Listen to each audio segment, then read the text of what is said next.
जय हिंद। कैसे हैं आप लोग? होपफुली आप अपने घर पे बहुत अच्छे होंगे। आज जो हम नया सीखने वाले हैं वो है कृषि, एग्रीकल्चर। जो इंडिया है वो कृषि पे निर्धारित है, क्योंकि 70 और 75% पॉपुलेशन कहाँ रहती है? गांव के अंदर। और उनका मेन काम क्या होता है? कृषि। बिल्कुल। तो आइए इसके ऊपर थोड़ा सा अपन देखते हैं। कृषि जो है उसके अंदर सबसे पहले अपन बात करते हैं संवैधानिक पॉइंट की। ठीक है, संवैधानिक कि संविधान में इनके बारे में क्या क्या बताया गया है कृषि के बारे में मेनली। तो संविधान के अंदर जो फर्स्ट पॉइंट है वो ये है कि कृषि व पशुपालन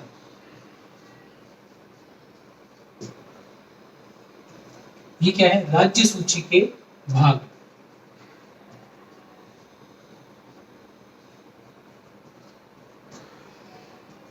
क्या है? राज्य सूची के भाग।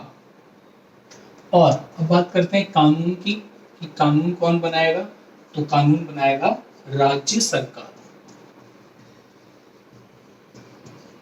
ये लीजिए कि कानून कौन बनाएगी? कृषि और पशुपालन को लेके राज्य सरकार जो है क्या बनाएगी? कानून। अब अपन आर्टिकल की बात कर लेते हैं। तो आर्टिकल या अनुच्छेद 48, इसमें क्या बताया गया है? इसमें बताया गया है कि कृषि व पशुपालन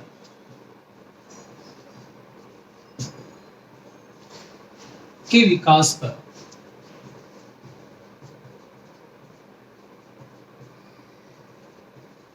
बल दिया गया है। आर्टिकल 48 के अंदर बताया गया है हमारे संविधान के अंदर कि कृषि और पशुपालन के विकास के ऊपर क्या दिया जाएगा? बल दिया जाएगा, यानी सरकारें क्या देंगी? ध्यान देंगी। ठीक है, अब बात करते हैं कृषि और पशुपालन। कृषि से रिलेटेड क्या है? कृषि से रिलेटेड है हरित क्रांति। हरित क्रांति। और पशुपालन से रिलेटेड क्या है? श्वेत क्रांति। कई बार आ चुके हैं क्वेश्चन। देखिए, हरित क्रांति का मतलब क्या है? कृषि होती है, इसका मतलब पेड़ पौधे होते हैं। ठीक है, तो कैसे, किस कलर के होते हैं? ग्रीन कलर के, इसलिए हरित क्रांति। और श्वेत क्रांति, दूध वगैरह जो होता है वो श्वेत क्रांति से जुड़ी चीज है। तो ये तो हो गई संवैधानिक। अब हम बात करते हैं वैधानिक। वैधानिक बातें करते हैं कृषि से जुड़ी हुई। तो इसमें जो मेन बात है वो है भू सुधार। कौन सी है? भू सुधार। अब भू सुधार के अंदर भी हमारे कई सारे पॉइंट्स हैं। जैसे फर्स्ट पॉइंट अगर हम बात करें, फर्स्ट पॉइंट तो क्या है? जमींदारी उन्मूलन अधिनियम। ये जमींदारी उन्मूलन अधिनियम जो है वो कब आया था? 1952 के अंदर। ठीक है, और सर्वप्रथम अगर बात करें हम तो कहां पे है? सीकर, राजस्थान के अंदर बात करते हैं तो सीकर के अंदर ये स्टार्ट हुआ। दूसरा पॉइंट लेते हैं अपन इसका, और वह है काश्तकारी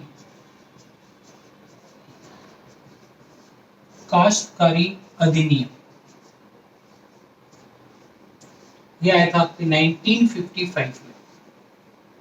ठीक है, काश्तकारी अधिनियम क्या कहता है? तो जो काश्तकार है वही काश्त का क्या होगा? अधिकारी होगा या मालिक होगा। तो क्या बोलेंगे इसके अंदर? काश्तकार ही काश्त का मालिक होगा। अब काश्त का मतलब क्या होता है? काश्त का मतलब है कि जो फसल है उसके बारे में बातें हो रही हैं। तो ये तो बात हो गई काश्तकारी अधिनियम के बारे में। कब आया था? 1955। ये ध्यान रखेंगे, ये बहुत इंपॉर्टेंट है। सीधे क्वेश्चन आते हैं, सीधे 1952 के अंदर जमींदारी उन्मूलन। अब तीसरा पॉइंट जो हम लेने जा रहे हैं वो कौन सा है हमारा? तीसरा पॉइंट है आपका भू अधिग्रहण, ये सबसे इंपॉर्टेंट है।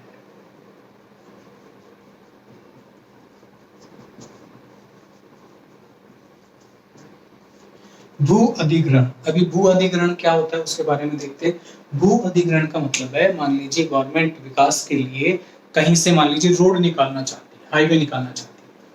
अब वहां से जब हाईवे निकलेगा तो कई सारे खेत आएंगे, तो जो वहां के जो किसान हैं जिनकी वो जमीनें हैं उनकी रजामंदी होनी चाहिए। जब भाई रोड बनाने के लिए जमीन चाहिए, हवा में तो बनेगा नहीं, तो वो किसानों के पास जाएंगे, उनको बोलेंगे कि ये जमीन हमें चाहिए विकास के लिए।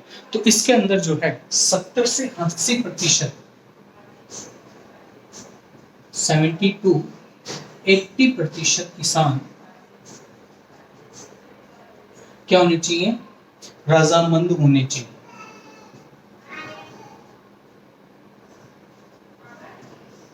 दूसरा पॉइंट, रजामंद का मतलब है उनकी हामी होनी चाहिए, हाँ भाई हम ये अपनी जमीन जो है अपने मर्जी से दे रहे हैं, हमसे कोई भी जबरदस्ती नहीं कर रहा है, ठीक है। दूसरा पॉइंट हो गया कि जो मुआवजा देगी गवर्नमेंट, जमीन ले रही है तो पैसे भी देगी, वो 2 से 4 गुना तक मुआवजा होगा, 2 से 4 गुना मुआवजा। जी, तो भू अधिग्रहण जो था वो कब आया था, ये क्वेश्चन आता है 2014 के अंदर। 2014 के अंदर क्या था, भू अधिग्रहण आया था नियम, और इसमें क्या है वो 2 पॉइंट मैंने आपको बता दी। तो ये 2 पॉइंट क्या हो गई हमारी, बिल्कुल वैधानिक बातें हो गई। जैसे इंपोर्टेंट फार्म्स हैं या अनुसंधान है जो कहाँ कहाँ पर हैं, कई बार पूछे जा सकते हैं, ठीक है। तो हम इनको पॉइंट टू पॉइंट देख लेते हैं, इंपोर्टेंट है। जैसे सबसे पहले है अपन जो फर्स्ट टॉपिक लेना चाह रहे हैं, फर्स्ट वो है भैंस प्रजनन नीति। ये आई थी आपकी 2009 में, ठीक है। चलो आगे चलते हैं, अब बात करते हैं फिर भैंस क्लोन, भैंस का क्लोन, ये भी कई बार पूछा गया और इसका नाम क्या था, गरिमा। आप ध्यान रखेंगे जो पॉइंट हम पढ़ रहे हैं एक सटीक क्वेश्चन आते हैं, ठीक है, डायरेक्ट आ जाते हैं और हमें ध्यान भी नहीं रहता है कि क्या है, इसलिए भी पूछेगा आपसे। नेक्स्ट, राष्ट्रीय कृषि अनुसंधान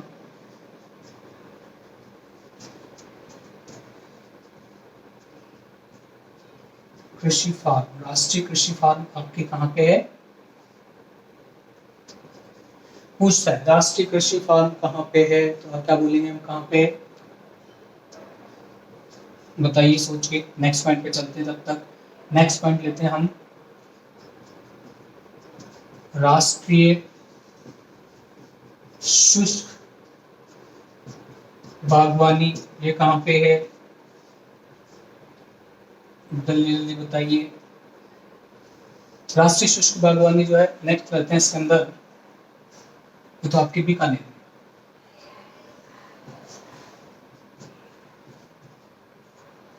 राष्ट्रीय कृषि सूरतगढ़ गंगानगर, ध्यान रखेंगे, देखिए चीजें इंपॉर्टेंट है, भूलने की नहीं है।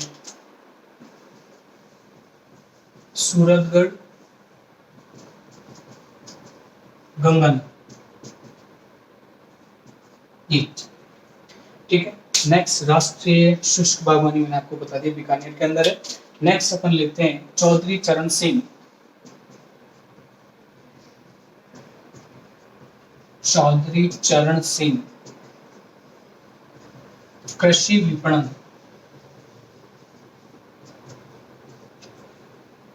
ठीक है, ये कहाँ पे आपके जयपुर में, चलो ठीक है। नेक्स्ट चलते हैं,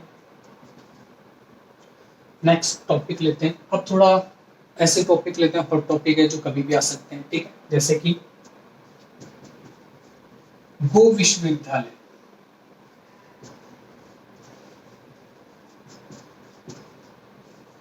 गो विश्वविद्यालय ये कहाँ पे आपके, तो ये हमारे कहाँ पे है, पथमेड़ा, ये कहाँ है, जालोर, राजस्थान के अंदर है, जालोर, ठीक है, ध्यान रखेंगे। आगे चलते। इसी से रिलेटेड एक और है कि गो मूत्र रिफाइनरी बहुत इंपॉर्टेंट है। कहाँ पे है ये पूछा जाता है कई बार, तो हम क्या बोलेंगे कहाँ पे ये, बिल्कुल पथमेड़ा जालौर। सेम हम लिख देते हैं इसको क्या, पथमेड़ा जालौर। और ध्यान रखेंगे, और ये जो है ये इंपॉर्टेंट है, ये फर्स्ट था इंडिया में।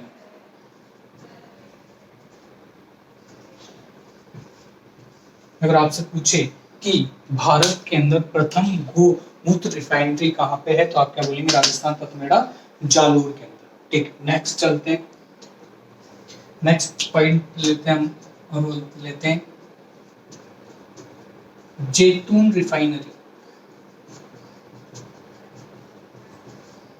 ये कहाँ पे है, तो कहाँ पे है हमारा ये, बिल्कुल लूणकरणसर।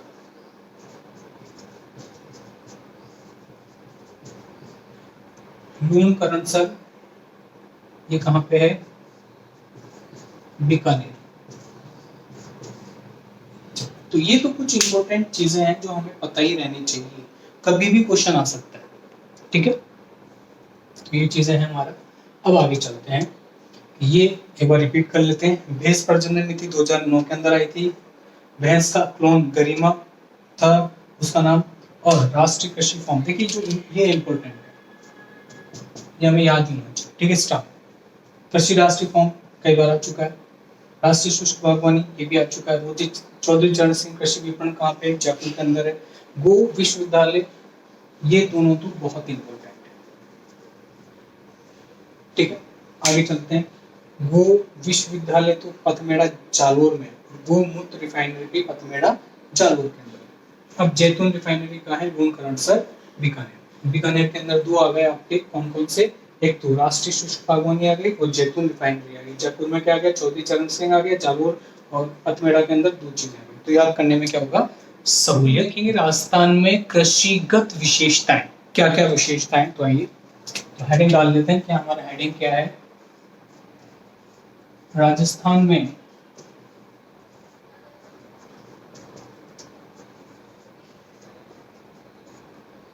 कृषिगत विशेषताएं।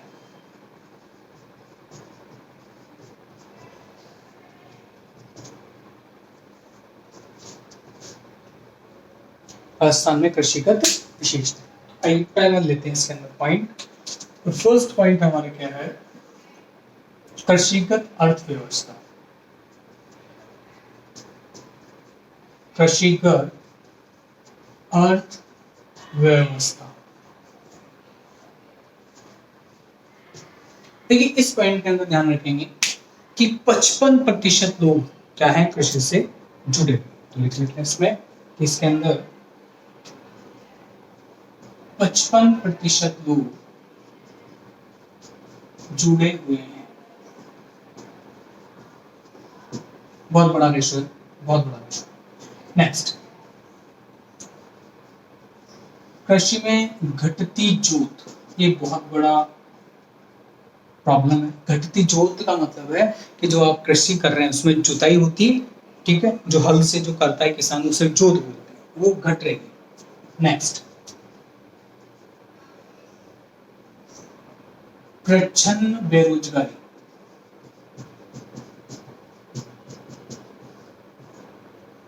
प्रच्छन्न का मतलब है छुपी हुई रोजगारी। ये हमने बेरोजगारी देखा था, एक वीडियो है पूरा बेरोजगारी पे, उसके ऊपर हमने देखा था। प्रच्छन्न बेरोजगारी का मतलब होता है, मान लीजिए खेत है, ठीक है, और उस खेत के अंदर 4 जने काम करते हैं।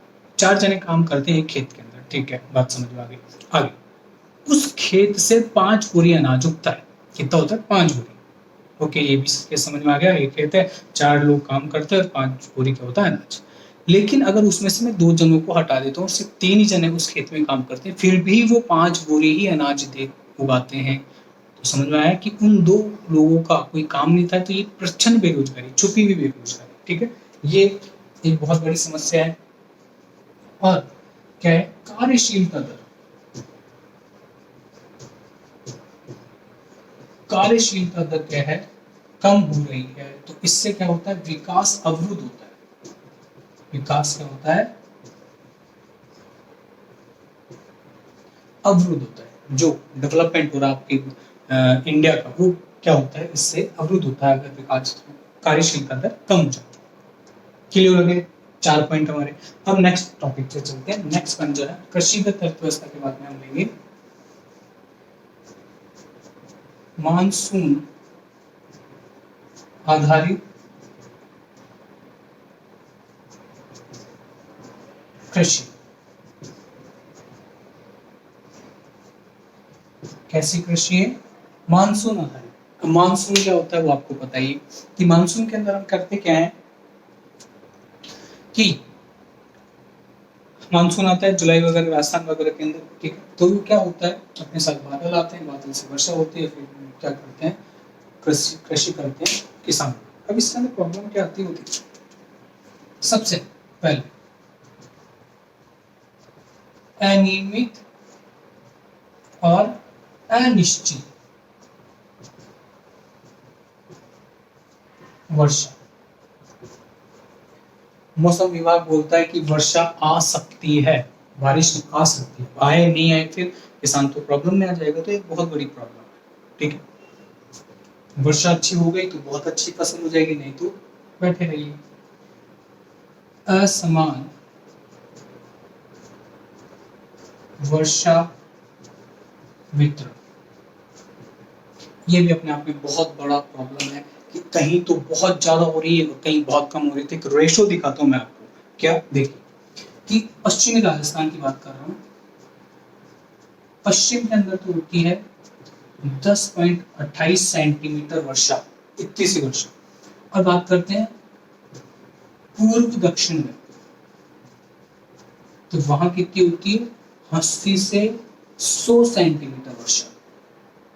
अब बताइए, एक जगह तो 80 से 100 हो रही है और एक जगह सिर्फ 10 सेंटीमीटर ही हो रही है, तो क्या हो गया, असमान वर्षा वितरण हो गया। तो हम वो सी बात है कि असमान वर्षा वितरण हो गया, तो हम क्या बोल देंगे, भैया एक जगह तो ज्यादा वर्षा हो रही है, एक जगह कम। इसका मतलब एक जगह खेती अच्छी हुई, एक जगह नहीं हुई। तो ये हमारा क्या है कि मानसून आधारित कृषि। तीसरा पॉइंट लेते हैं, और तीसरा पॉइंट है हमारा शुष्क कृषि। शुष्क कृषि का क्या मतलब है वो देखते हैं। इसका मतलब है कि ऐसी कृषि जिसके अंदर हम पानी का ज्यादा रोल नहीं होगा, ठीक है। ऐसी फसलें उगाना,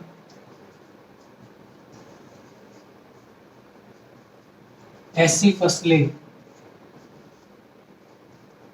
जिनमें पानी की आवश्यकता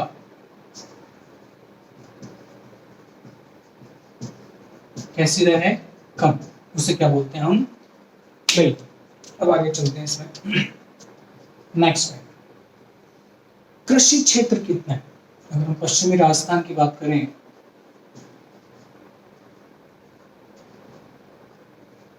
पश्चिमी राजस्थान में संचित क्षेत्र, क्या बोलते हैं, सिंचित क्षेत्र कितना है, 39.8%। ये सिंचित क्षेत्र, सिंचित क्षेत्र का मतलब होता है कि इतने से क्षेत्र में ही आप कृषि कर सकते हैं, बाकी बंजर है या फिर मृत है, ठीक है। नेक्स्ट, अब नेक्स्ट चलते हैं इसके अंदर। जो नेक्स्ट पॉइंट है हमारा, वो हम चलते हैं इसके अंदर, कौन सी फसल, खड़ीन फसल, जो रबी की फसल। खड़ीन खेती जो है वो कौन करता है, वो करते हैं जैसलमेर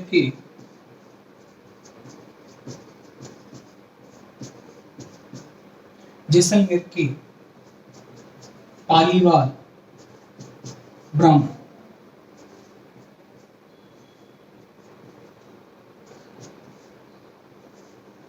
खड़ीन खेती कौन करते हैं वो मैंने आपको बता दिया है, जैसलमेर के पालीवाल ब्राह्मण करते हैं। नेक्स्ट पॉइंट पे आते हैं।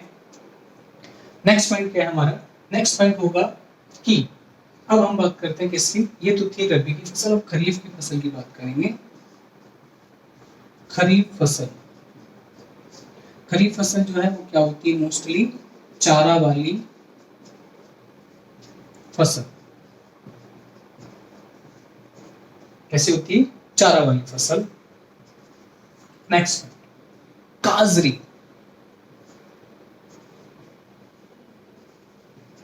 ये इसमें क्या क्या आती है, सेवन, घायल,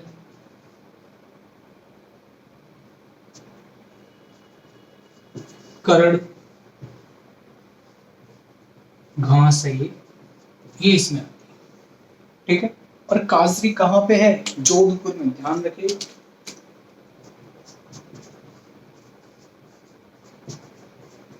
कई बार क्वेश्चन आ चुका है कि काजरी स्थित है जोधपुर में, देख टिक टिक।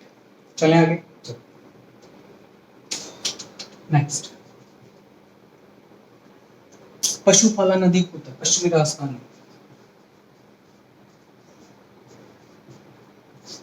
पशुपालन अधिक, अब सुनिए, पशुपालन अधिक होगा तो गोबर देंगे पशु, ठीक है, उससे क्या होगा, बायो एनर्जी बनेगी। तो दो चीजें होंगी यहाँ से, एक तो बायो एनर्जी,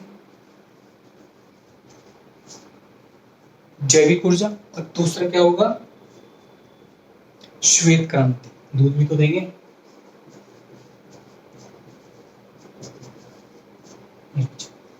तो हमने क्या देखा, पशुपालन अधिक होता है पश्चिमी राजस्थान में, शुष्क कृषि करते हैं जहाँ पे, काजरी जोधपुर के अंदर है। पशुपालन होता है तो बायो एनर्जी मिलेगी, गोबर आएगा, गोबर को हम क्या करते हैं, गोबर गैस बनाने में काम लेते हैं और फिर हम इसे ईंधन लेते हैं, तो वो तो हो गया बायो एनर्जी। और बात करते हैं श्वेत क्रांति का मतलब दूध वगैरह देंगे पशु, तो उससे क्या आती है, श्वेत क्रांति। लास्ट, सेकंड लास्ट पॉइंट पे चलते हैं।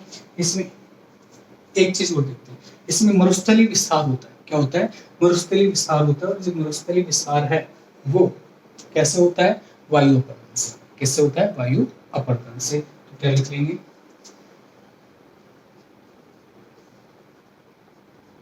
मरुस्थलीय विस्तार किससे होता है, वायु अपरदन। ठीक, और इसे हम बोलते हैं रेंगती मृत्यु, रेंगती मौत है। क्या है, रेंगती मौत।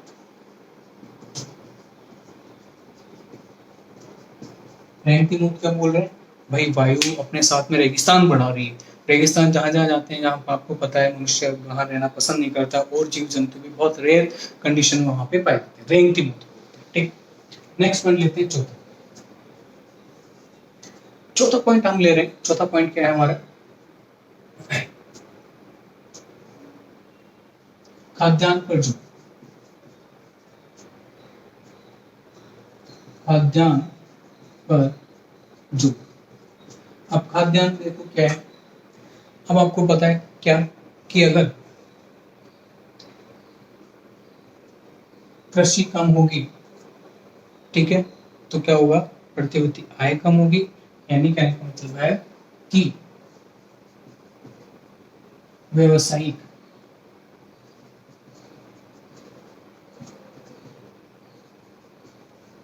व्यवसायिक फसलें कम होंगी, तो क्या होगा, उससे उससे क्या इम्पैक्ट पड़ेगा, इससे इम्पैक्ट पड़ेगा कि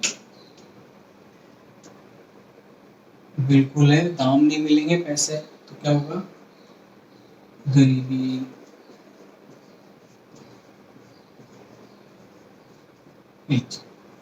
व्यवसायिक फसलें नहीं होंगी, व्यवसायिक फसलों का मतलब है जैसे हल्दी हो गई, मिर्च हो गई, धनिया हो गई, इनकी खेती होती है, अगर वो नहीं होंगी तो क्या होगा, फिर उससे बिल्कुल गरीबी होगी। अब लास्ट पॉइंट इसका देखते हैं हम, वो क्या है आपकी,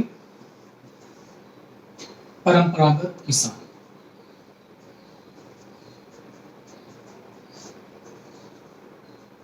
परंपरागत किसान, अभी परंपरागत किसान क्या होते हैं, जो परंपरागत खेती करते हैं, जो नए जो आविष्कार वगैरह हुए हैं उसके हिसाब से खेती नहीं करते हैं, तो वो किस में आते हैं, हमारे परंपरागत किसान है। तो इसके अंदर होता क्या है, रूढ़ियों, रूढ़िवादिता बहुत होती है, रूढ़ियां होती है, तो क्या होती है, कर्ज हो जाता है। दूसरा पॉइंट, प्रति हेक्टेयर क्या होती है, खेती कम,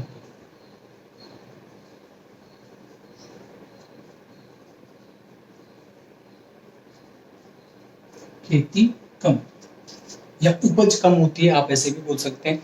तो इससे क्या होगा, भाई आपने क्या करा, किसान ने कर्ज ले लिया और उस कर्ज को चुका नहीं पा रहा, तो बहुत कर्ज होगा और कर्ज होगा, तो फिर क्या करता है, आप आए दिन पढ़ते हैं एमपी राजस्थान वगैरह जो किसान है वो क्या करते हैं, सुसाइड कर लेते हैं, किसान आत्महत्या। बहुत ही दुखद है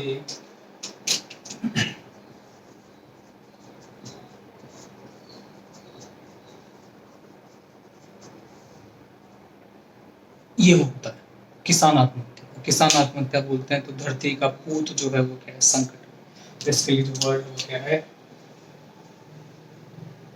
धरती सपूत संकट।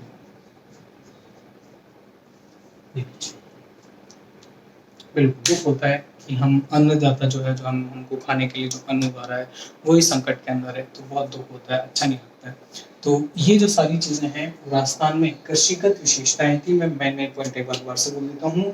कृषिगत अर्थव्यवस्था है, उनमें 4 पॉइंट है। मानसून आधारित कृषि है, उनके अंदर ये पॉइंट्स हैं। शुष्क कृषि में ये सारे इंपॉर्टेंट पॉइंट है। काजरी जोधपुर के अंदर है, बहुत बार पूछा जा चुका है। और पशुपालन अधिक होता है पश्चिमी राजस्थान के अंदर। रेशियो ध्यान रखेंगे आप ये वाला, 39.8% सिंचित क्षेत्र है, ठीक है। और स्थल विस्तार होता है, रेंगती मूंछ जिसे अपन बोलते हैं। फिर हमने क्या बोला, खाद्यान्न पर जोर देने के लिए व्यावसायिक फसल नहीं है तो गरीबी बढ़ेगी, ठीक है। परंपरागत किसान रूढ़िवादिता है, प्रति हेक्टेयर खेती कम है तो किसान आत्महत्या कर रहा है। और धरती सपूत क्या है, संकट, ठीक है। ऊपर वाले से हम गुजारिश करते हैं कि इस धरती का सपूत जो है संकट से बाहर निकले, ठीक है। और हम वो भी खुशहाल रहें, हम भी खुशहाल रहें, आप भी खुशहाल रहें। हंसते रहिए, मुस्कुराते रहिए। जय हिंद।